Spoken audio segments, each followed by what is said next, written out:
और प्रधानमंत्री Narendra Modi Singapore airport पहुंच चुके हैं। उसकी तस्वीरें भी हम आप तक दिखाते हैं क्योंकि प्रधानमंत्री का सिंगापुर में आगमन हो गया है। प्रधानमंत्री के स्वागत इस्तकबाल के लिए तमाम लोग वहां पहुंचे। प्रधानमंत्री का स्वागत हुआ। हम जानते हैं 2 देशों की यात्रा पर प्रधानमंत्री निकले थे। वो पहला पड़ाव उनका ब्रुनेई था। ब्रुनेई के सफल दौरे के बाद प्रधानमंत्री नरेंद्र मोदी सिंगापुर पहुंच गए हैं और प्रधानमंत्री का स्वागत हुआ है। और उसके बाद में प्रधानमंत्री का आज का व्यस्त कार्यक्रम रहेगा, जिसके तहत वो तमाम महत्वपूर्ण बैठकों में शिरकत करेंगे और भारत सिंगापुर के संबंधों को नई ऊंचाई देने के लिहाज से प्रधानमंत्री की इस यात्रा को बेहद महत्वपूर्ण माना जा रहा है। 2015 में प्रधानमंत्री की यात्रा के समय भारत सिंगापुर में रणनीतिक सहयोग हुआ था। वो रणनीतिक सहयोग जो अपने आप में आपसी समझ को एक नए स्तर और आयाम तक ले जाता है। तो 2015 से शुरू हुआ वो रणनीतिक साझेदारी का जो सफर है वो लगभग अपने 10 साल पूरे करने की स्थिति में। ऐसे में लगभग 1 दशक की रणनीतिक साझेदारी में भारत और सिंगापुर बहुत तेज गति से आगे बढ़े हैं। तमाम क्षेत्रों में सहयोग को आगे बढ़ाया है,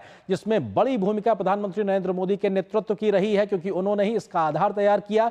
और चाहे तमाम क्षेत्रों में सहयोग हो, फिनटेक हो, या फिर किस प्रकार से एफडीआई को आगे बढ़ाने की कोशिश हो, या फिर नई तकनीक ग्रीन टेक्नोलॉजी से लेकर तमाम क्षेत्र जहां पर सहयोग को आगे बढ़ाया जा सकता है, दोनों ही देश मिलकर तेज गति से काम कर रहे हैं। और ये तेज गति को एक नया मोमेंटम कैसे दिया जाए, प्रधानमंत्री नरेंद्र मोदी की सिंगापुर की इस यात्रा से तय होगा।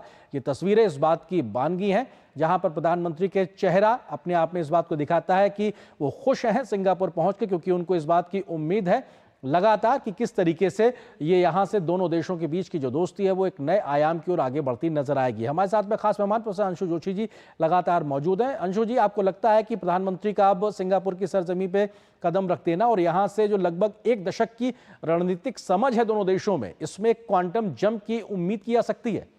अंशु जी।